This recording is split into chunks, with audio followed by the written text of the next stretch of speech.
My name is Claire Donovan, and I'm 28 years old. And I still remember the exact moment my life changed forever. The day my legs went numb from the waist down. The day my older brother, Ryan, stood over me, laughing at his so-called prank, while I lay motionless on the concrete. The day my father shouted, "Walk it off. Stop acting like a child." And the day my mother accused me of ruining Ryan's birthday party. They didn't know it then, but that moment, and their refusal to believe me, would soon turn them from parents into criminals. If you've ever had your pain dismissed by the very people who were supposed to protect you, then stick with me. Hit that like button, subscribe, and let me take you through the day my family's betrayal became the reason I may never walk the same again. Growing up in the Donovan household was like walking on glass. From the outside, we looked perfect. A polished home in the suburbs of Connecticut. A father who built a name as a respected financial advisor. A mother who seemed like the picture of a perfect homemaker. And two children who appeared to shine at everything they did. But appearances can lie. And behind closed doors, perfection was nothing more than a mask. My father, Richard Donovan, stood over 6 feet tall and carried himself like a soldier on constant duty. He believed that showing emotion was weakness, a lesson drilled into him by his own military father. Pain, he often reminded us, was just weakness leaving the body. Unfortunately, he passed this toxic mantra down to his kids, especially to my older brother, Ryan. "Claire, you need to toughen up," he would bark whenever I got hurt. It didn't matter if it was a scraped knee, a broken heart, or even a serious illness, his answer was always the same. Minimize, dismiss, move on. My mother, Linda, wasn't much better. At times she showed flashes of compassion, but her loyalty was always to my father. And to Ryan. She carried this nervous energy, always afraid of upsetting the fragile balance in our house. If acknowledging my pain meant disrupting that balance, she would choose denial every single time. "You know, Ryan would never complain about something like that," she'd say, comparing me to him in ways that cut deeper than any bruise. And then there was Ryan himself, 3 years older, the golden child. Athletic. Charming. Manipulative. From the very start, he figured out that as long as he looked good in our parents' eyes, he could get away with anything. I still remember being 7 years old when he shoved me off my bike. My wrist snapped against the pavement. And when I told our parents, Ryan simply shrugged and said, "She fell on her own. She's clumsy." They believed him, without question. Even at the hospital, instead of comfort, I got a lecture from my father about being more careful, and a sigh from my mother about how expensive the medical bills would be. That was the pattern of my childhood. Ryan caused the pain, I carried the blame, and my parents looked the other way. As the years passed, Ryan's pranks only grew darker. And no matter how cruel they became, my parents always found a way to protect him. When I was 12, Ryan locked me in the basement during a thunderstorm. He knew I was terrified of the dark. He knew the sound of thunder made me panic. But that was the point. I screamed, I cried, I begged for hours until I finally forced my way out.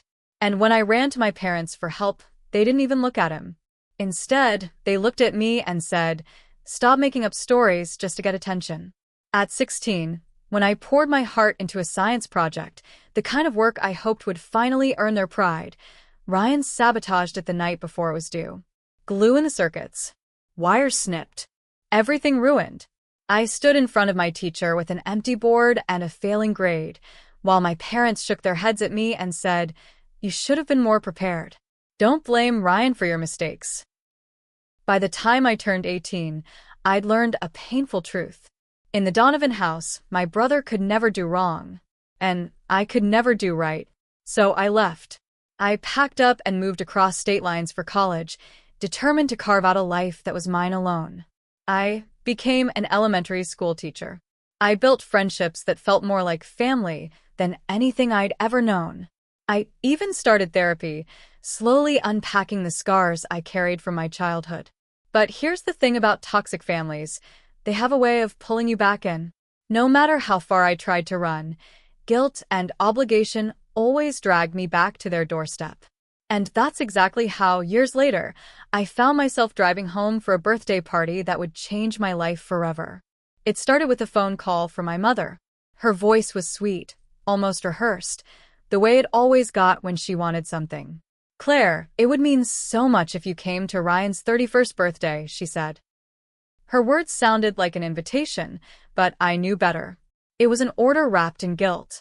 I hadn't seen them in 6 months. And honestly, I was fine with that.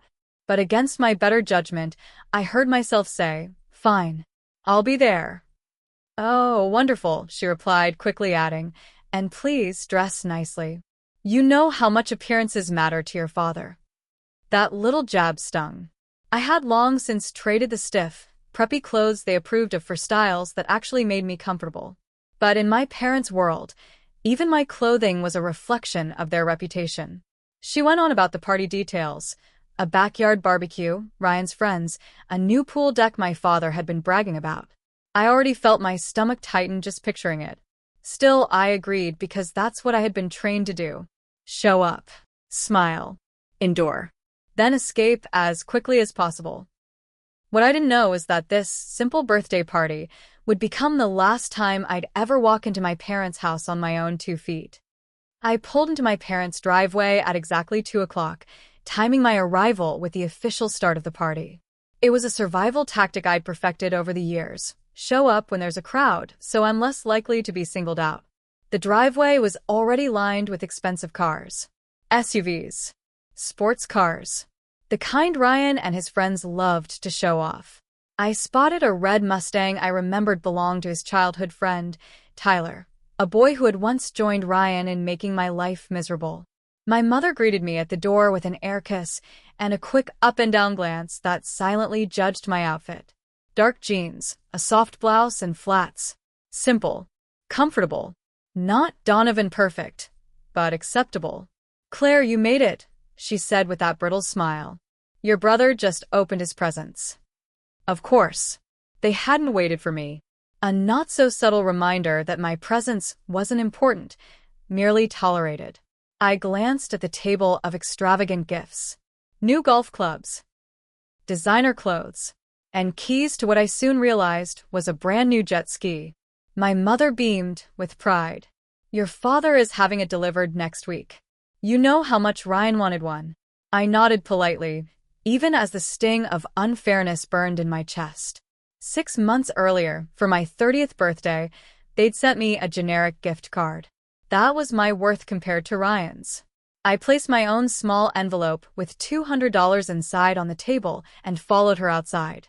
The backyard was just as I expected. 30 people, mostly Ryan's loud, entitled friends, clustered around the shiny new pool deck. My father stood at the grill, flipping steaks like the proud suburban king he believed himself to be. And Ryan? He was the center of it all. Beer in hand, voice raised above the rest, acting like the world existed solely to orbit him. When he spotted me, he strode over with exaggerated enthusiasm. "Little sis, you decided to grace us with your presence after all." His words were coated with fake sweetness, but the look in his eyes told the truth. This wasn't a welcome. This was a setup. For the first hour, I kept my head down. I sipped water, made polite conversation with a few girlfriends of Ryan's friends, women who looked just as uncomfortable as I felt. Together, we formed a quiet little island on the edge of the chaos. But as the beer flowed, the atmosphere shifted. Ryan's voice grew louder, his joke sharper, his laughter meaner. And then, as if it were inevitable, his attention turned to me. "Hey, remember when Claire thought the neighbor's dog had rabies?" he shouted, loud enough for the whole deck to hear. "She was so scared she wouldn't go outside for a week." Laughter erupted. Heads turned. Faces grinned. My cheeks burned with humiliation. I'd been 8 years old when Ryan and Tyler convinced me the sweet Labrador next door was a monster waiting to attack. The terror had been real. So were the nightmares.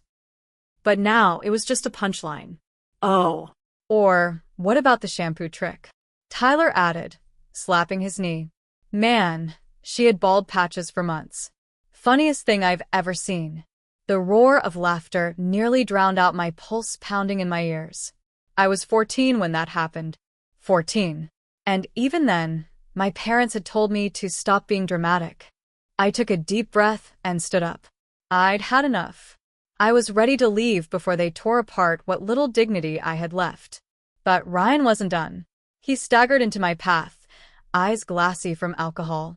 Leaving so soon, sis? Come on, have a drink with us. For old time's sake. His grip on my arm was too tight, his smile too sharp. I pulled back. No thanks, Ryan. I've got a long drive home. His expression darkened, the mask slipping. Still the same uptight Claire. Some things never change. I tried to move past him, toward the sliding glass door, toward escape. But fate, or rather Ryan's cruelty, had other plans. To reach the house, I had to cross the new pool deck my father had been bragging about all afternoon. The wood gleamed in the sunlight, freshly stained and polished. But the second my foot touched it, something felt wrong. The boards were slick. Too slick. I looked down just as my shoe slid forward, my body jerking violently off balance. My arms flailed, desperate to catch something. Anything, but the deck gave me nothing to grab. And then I was falling. Not into the pool, as Ryan probably imagined. No. My body slammed against the hard concrete lip. My lower back and head struck at the same time. A sickening crack echoed in my ears, followed by a blinding explosion of pain. I screamed. A raw, terrified sound I barely recognized as my own. When my vision steadied, I was staring at the sky. The world spun. My head throbbed. My chest heaved for breath. But worse than all of that was the horrifying realization that crawled up my spine. I couldn't feel my legs. Help. I gasped, my voice weak, trembling. Please. I can't move. I can't feel anything below my waist. The first face that appeared above me was Ryan's. And to my horror, he was smiling. Nice pratfall, sis. Always the drama queen, he chuckled, turning to his friends. She really missed her calling in theater. Tears blurred my vision. I tried to move again. Nothing. My arms worked, but my legs, it was like they didn't exist anymore. I'm serious. I cried, panic rising in my throat. I think I hit my back. I can't get up. Please, call an ambulance. But instead of concern, I was met with laughter. Shrugs. Whispers. A crowd gathering as though I were just another sideshow in Ryan's party. And then my father pushed his way through, face twisted with irritation instead of fear. For God's sake, Claire. Walk it off. Stop embarrassing yourself. Walk it off. Even as I lay there broken, paralyzed, he still refused to believe me. My father's words hit me harder than the fall itself. Walk it off. Stop being a baby. Even as I lay there, paralyzed and gasping for air, he looked down at me like I was a nuisance, not a daughter in crisis. Dad, I can't move my legs. I sobbed, reaching for him. Please call an ambulance. Something's really wrong. My mother finally crouched beside me, but instead of comfort, her voice came in a sharp whisper. Claire Donovan, that's enough. You always have to make everything about you. Don't you dare ruin your brother's birthday with this performance. Performance? That's what she thought this was. I wanted to scream, to shake her, to force her to see me. But all I could do was cry as pain surged through my back and numbness spread further down my body. From behind me, I heard Ryan mutter to someone, "She's probably drunk. Can't hold her liquor." The crowd laughed again. My vision blurred. My breathing came in shallow gasps. The sun beat down on my face, but I felt cold, too cold. I thought, this is it. I'm going to die here, surrounded by people who won't lift a finger to help me. And then, a new voice cut through the haze. Firm. Steady. Compassionate. Excuse me, let me through. I'm a nurse. The crowd parted. A woman knelt beside me. She had kind eyes and a badge clipped to her blouse. My name's Rachel. I work in the ER. Claire, can you hear me? Yes, I whispered, my teeth chattering despite the summer heat. Good. Don't move. Tell me what happened. I managed to explain between sobs, the fall, The impact, the terrifying numbness. Rachel's expression was calm, but her eyes told me everything. This was serious. Very serious. She tested my legs, pressing gently. Can you feel this? No. Try to wiggle your toes. Nothing. Rachel looked up at my parents. Her voice was no longer soft. It was steel. She needs an ambulance. Now. This is consistent with a spinal injury. Moving her could make it worse. She doesn't need an ambulance, my mother snapped, defensive. She just needs to stop making a scene. Rachel's jaw tightened. She pulled out her phone. Then I'll call 911 myself. For the first time, silence fell over the party. Even my father's face drained of color as Rachel described my condition to the dispatcher. And in that silence, the truth of who my family really was finally became impossible to deny. The sound of sirens grew louder, cutting through the heavy silence that had fallen over the backyard. Minutes later, the gate swung open and 3 paramedics rushed in, pushing a stretcher. Rachel wasted no time. She's 28, fell backward on the concrete, immediate paralysis from the waist down. No movement in her legs. Possible spinal cord injury. One of the paramedics, a woman with a steady voice and kind face, knelt beside me. Hi Claire, my name is Sarah. We're going to take good care of you. Can you tell me where the pain is worst? My back, my head, and I can't feel my legs, I whispered through tears.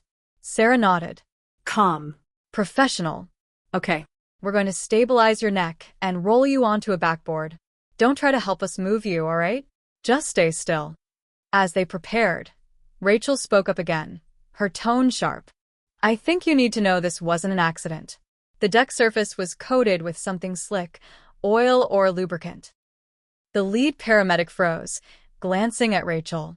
Deliberately, Rachel's eyes flicked to Ryan. Yes. He admitted he put it there. The crowd gasped. Heads turned. And there he was, my brother, standing off to the side, his face pale, his hands shoved into his pockets.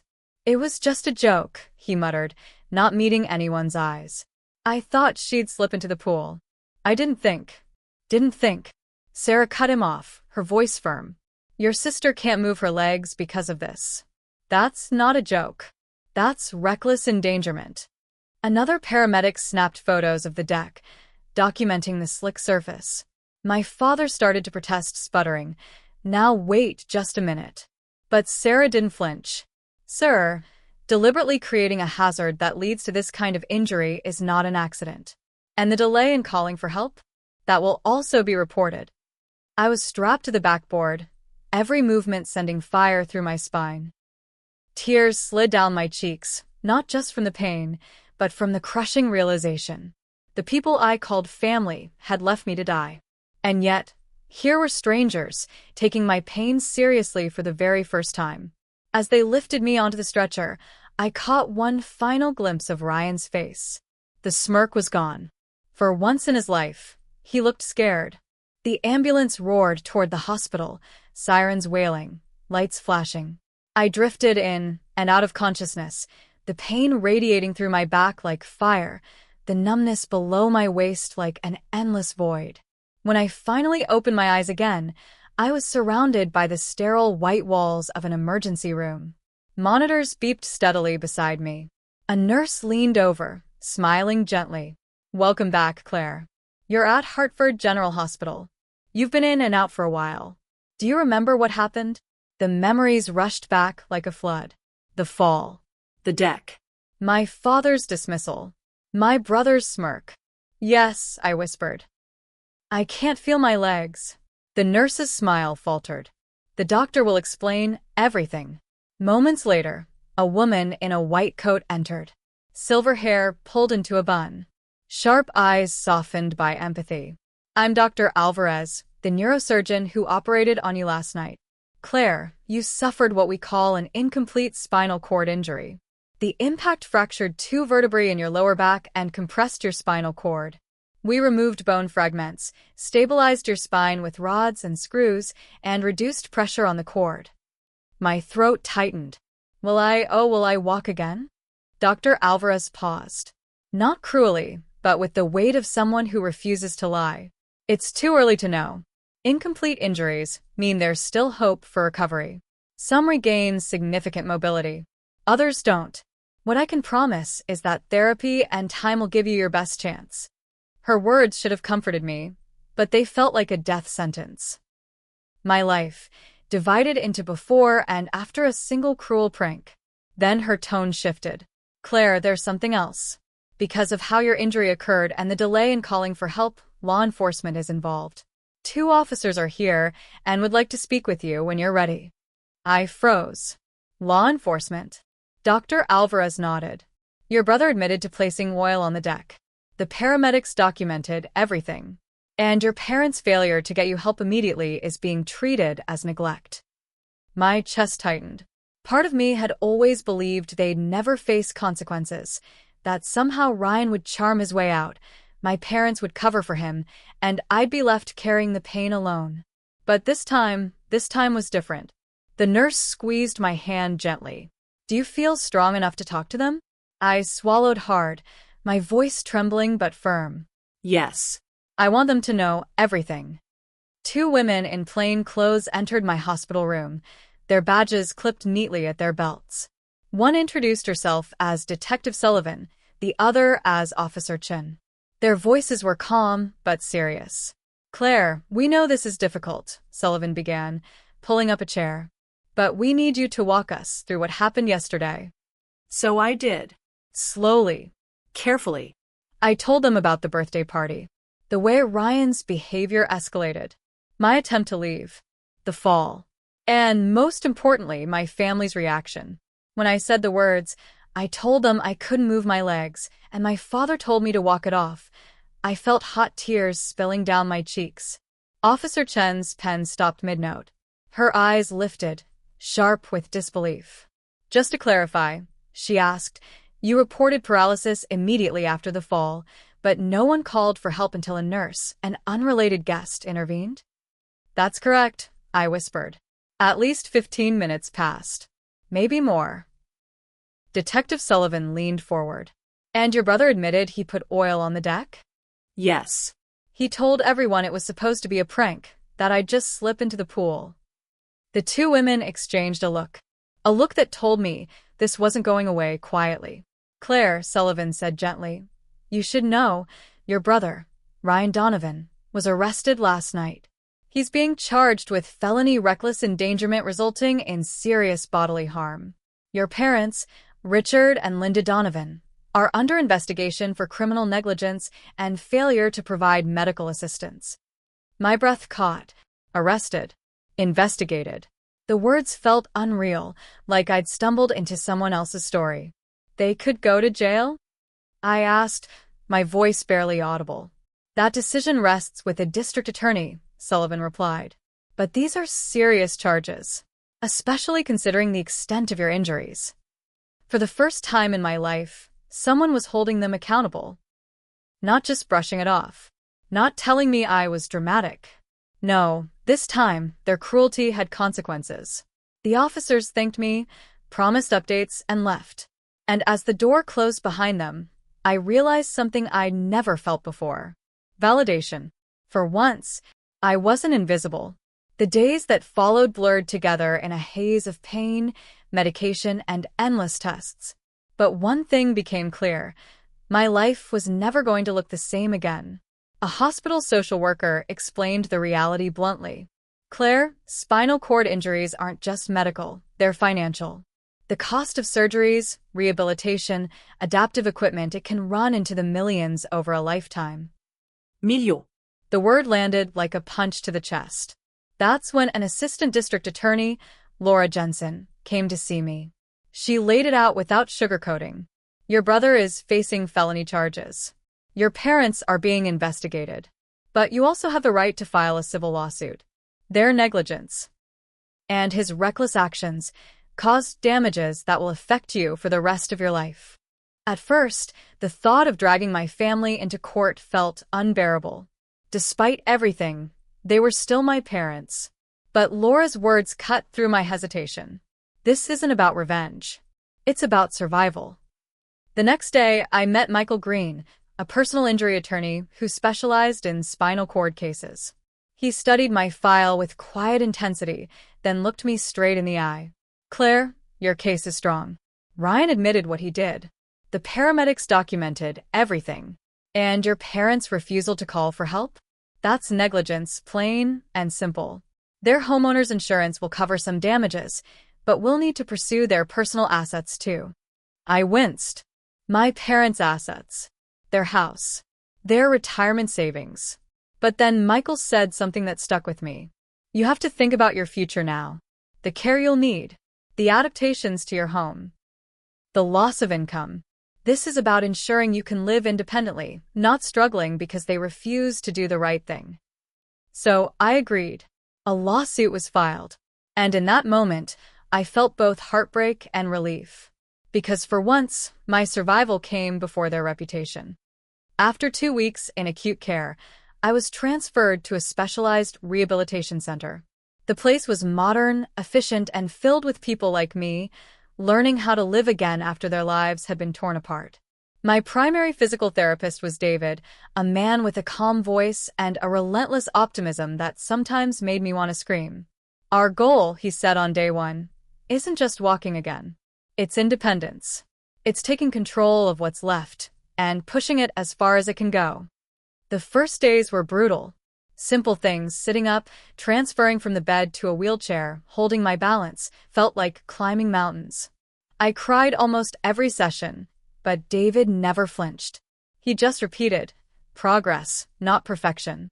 Afternoons were spent in occupational therapy. I learned how to cook from a seated position, how to dress myself using adaptive tools, even how to navigate public spaces in a wheelchair.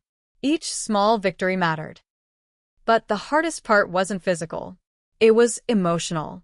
In group sessions, I met others at different stages of recovery. Some had been paralyzed for years. Others, like me, were just starting. One woman, Tara, had been injured in a car accident.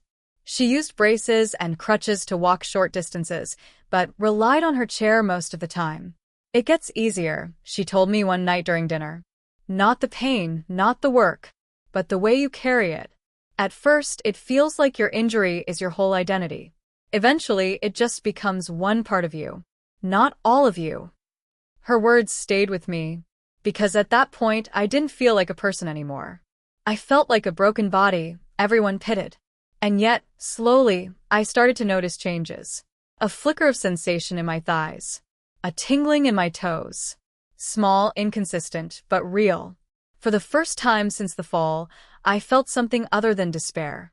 I felt hope. While I pushed through grueling therapy sessions each day, the legal system worked its way through my family's case. 10 days after my injury, my attorney told me the police investigation was complete. Ryan had officially been charged with felony reckless endangerment resulting in serious bodily harm. My parents faced charges of criminal negligence and failure to provide medical assistance. Hearing those words should have felt like justice. Instead, it felt like mourning. Mourning the parents I wished I had, the ones who never existed. Weeks later, the courtroom doors closed on the Donovans' image of perfection. Ryan accepted a plea deal, 5 years, with 2 served in prison and 3 on probation. My parents struck their own bargain. 2 years probation, 400 hours of community service, and mandatory counseling. It wasn't the maximum. It wasn't even close. But it was more accountability than I had ever seen them face. And during it all, not one phone call. Not one visit. Not even a letter. My parents disappeared into silence, their absence echoing louder than their cruelty ever had. For years, I had begged for their attention, for their belief in me. Now, when I needed them most, they gave me nothing. But in that emptiness, something unexpected grew. A strange kind of freedom. For the first time, I realized I didn't have to keep chasing their approval. Because their silence wasn't my loss anymore. It was theirs. 6 months after filing the lawsuit, my attorney, Michael, walked into my rehab center with a thin smile and a stack of papers. "It's done," he said. The civil case had been settled. My parents' homeowner's insurance paid out the maximum, $1 million. But that wasn't enough. To cover my ongoing medical needs, the court forced them to sell their house and liquidate part of their retirement savings. From that, another $2 million was placed into a trust for my care. $3 million in total. It sounded like a fortune, but Michael made sure I understood the truth. Claire, spinal injuries cost more than people realize. Between surgeries, equipment, home modifications, therapy, and lost wages, this will give you stability. But it isn't luxury.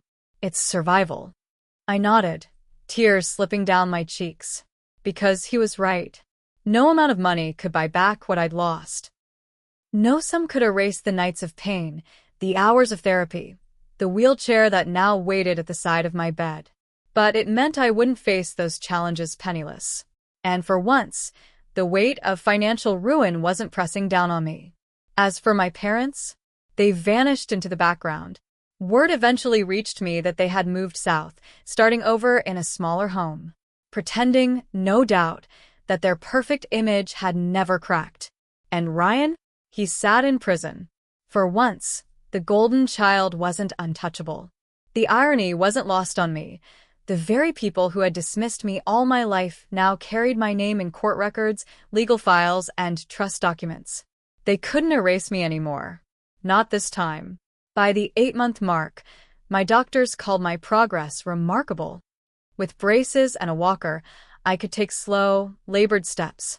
Most days I still relied on a wheelchair, but every inch forward felt like defiance, proof that Ryan's cruelty hadn't broken me completely. My apartment was remodeled with ramps, wider doorways, and an accessible bathroom. I hired a part-time caregiver to help with the tasks I couldn't manage yet. Life wasn't the same, but it was still mine. At the same time, I began a new chapter of healing, therapy. My therapist, Claire, specialized in trauma and family dynamics. In one of our first sessions, she looked at me and said, "Claire, what happened to you wasn't just a fall. It was the result of years of emotional neglect, finally boiling over. The paralysis in your legs is visible, but the invisible wounds are just as real." Her words cut straight to the truth. For so long, I thought if I could just earn my family's approval, things would change. But now? I saw that the damage had always been bigger than me. With Claire's guidance, I began untangling the twisted lessons I grew up with, that my pain didn't matter, that my voice didn't count, that my worth was measured only in comparison to my brother's. And somewhere along the way, something shifted. I stopped mourning the family I never had and started building the family I chose. My colleagues from the school district visited often, bringing home-cooked meals and laughter to break up the long days. Friends organized fundraisers to help with uncovered expenses. Even the rehab nurses felt like extended family, cheering for every milestone I reached. The Donovans had abandoned me, but I wasn't alone. For the first time in my life, I felt surrounded by people who actually saw me, not as a burden, not as a liar, but as a human being who mattered. And that truth was worth more than any settlement check. A year after the fall, I sat at my kitchen table staring at an envelope I wasn't sure I wanted to open. It was from Ryan, written in shaky handwriting from prison. For 3 days it sat there, unopened, daring me to confront the weight of it. When I finally broke the seal, I braced for excuses, another attempt to twist the story in his favor. But what I read wasn't that. It was an apology, not a perfect one. Not enough to undo years of cruelty, but real. He admitted everything. The bullying, the manipulation, the jokes that left scars I carried into adulthood. And, finally, the oil on the deck that changed my life forever. "I understand if you never want to see me again," he wrote. "I wouldn't blame you, but I needed you to know I'm sorry. You deserved better." I cried reading those words. Not because forgiveness suddenly bloomed inside me, but because, for the first time, he acknowledged my pain without denial, without laughter, without dismissal. As for my parents, silence. The last I heard, they had moved to Florida, telling neighbors a sanitized version of events, a tragic accident, nothing more. In their story, they were the noble parents standing by their injured daughter. It was a lie, of course. But their lies no longer controlled me. Meanwhile, my own life was moving forward in ways I never expected. I'd completed a master's degree in educational psychology, focusing on trauma-informed teaching. I began consulting for schools, training teachers to recognize kids like me, the ones suffering in silence, dismissed by the very people meant to protect them. And through my rehab work, I started mentoring new patients with spinal injuries. I told them the truth. It doesn't get easier, but you get stronger. And sometimes strength looks different than you imagined. It was there, in those hallways, that I met Thomas, a physical therapist who saw me not as broken but whole. Our friendship grew slowly, carefully, until one day it was something more. For the first time in my life, I was learning what real, healthy love looked like. 2 years have passed since the day a cruel prank ended the life I once knew. 2 years since I lay broken on a pool deck while my own family looked away. Today, my life looks nothing like I imagined, and in many ways, it's stronger than I ever thought possible. Physically, I've made progress. With braces and crutches, I can walk short distances.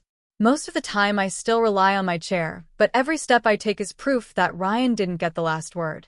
My body may be altered, but it isn't defeated. Emotionally, I've come even further. The girl who once begged for her parents' approval doesn't exist anymore. In her place stands a woman who knows her worth and no longer needs validation from people too blind to see it. I've built a chosen family. Friends who show up, colleagues who care, patients I mentor who remind me that survival is a shared language. And Thomas, who looks at me with a love that isn't fragile, or conditional, or performative, but steady, patient, and real. As for the Donovans, Ryan served his time. My parents lived their lives far away, still clinging to their stories. But their narrative no longer touches me. Because here's what I've learned. My truth doesn't need their acknowledgement to be real. My pain doesn't need their recognition to matter. The deepest betrayal of my life became the spark for my greatest transformation.